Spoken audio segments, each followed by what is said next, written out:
নমস্কার।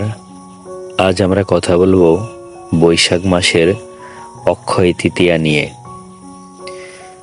অক্ষয় শব্দটির আক্ষরিক অর্থ যার ক্ষয় বা বিকার নেই, কিন্তু অক্ষয় তৃতীয়া ব্যাপারটি কি? তৃতীয়া যার কিনা অক্ষয়। প্রতি বছরের বৈশাখ মাসে শুক্লপক্ষের তৃতীয়া তিথিতে বলা হয় অক্ষয় তৃতীয়া। এই তিথিকে অজয় তিথ বা পরশুরাম জয়ন্তীও বলা হয়। এটি একটি বছরের মাহাত্ম্যপূর্ণ দিন। আবার এই দিন যদি হয় সোমবার আর রোহিণী নক্ষত্র মহাসীন, তবে তো কথাই নেই। দিনটি হয়ে ওঠে আরো গুরুত্বপূর্ণ। বৈশাখ মাসে এই বিশেষ দিনে দেখা গেছে নানাবিধ মহতী কর্মের সূচনা পরস্পরা। আমাদের অতীত ইতিহাস অবলোকন করলে এসব গুরুত্বপূর্ণ ঘটনা দেখা যায়। এই দিনে ঘটে দেখা যায় যার পরিণাম স্বরূপ আজও ক্ষয়হীন হয়ে সময়ের স্রোতের সঙ্গে নানাবিধ হয়ে চলেছে।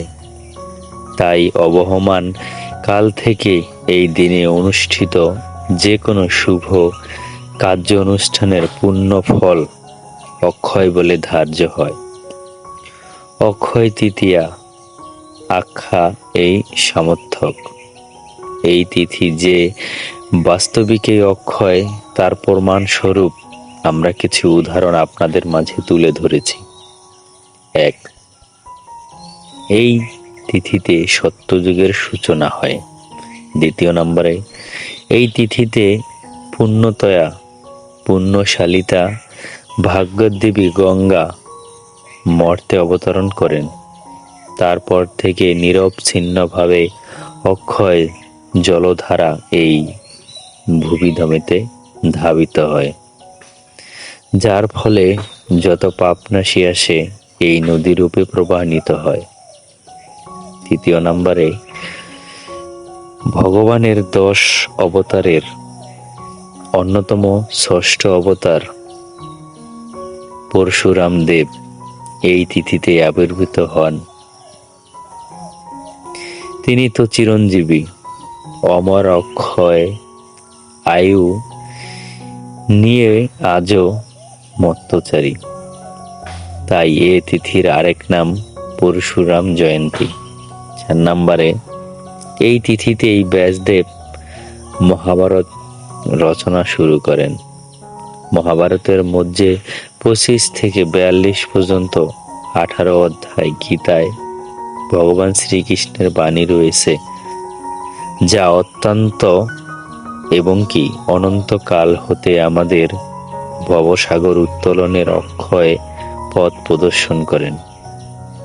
5 নম্বরে, দেবী পার্বতীও অপার এক রূপ মা অন্নপূর্ণা এই তিথিতে আবির্ভূত হয়ে মহাদেবকে অন্ন ভিক্ষা দেন। তারপর থেকে অন্নের অক্ষয় উৎসর স্বরূপ দেবী পূজিত হয়।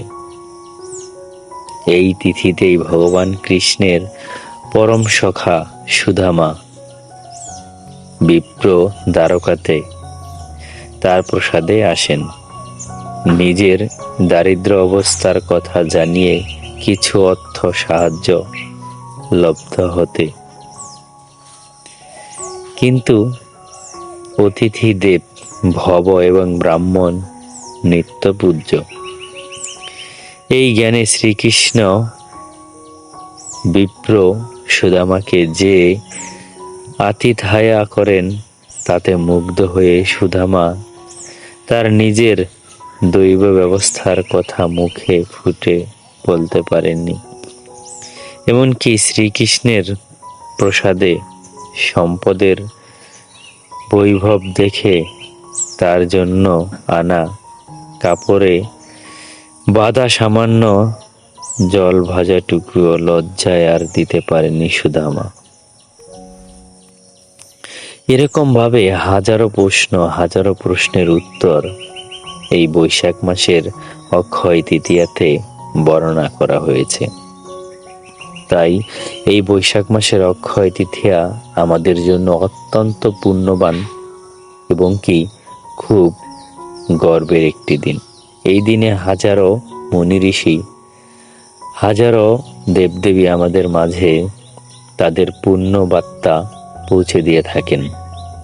তাই এই দিনটি আমাদের অত্যন্ত গভীরভাবে এবং কি অত্যন্ত পাপমোচনের হিসাবে পালন করা যেতে পারে। তাই প্রতিটি সনাতনের উচিত এই দিনটি পালন করা। হরে কৃষ্ণ।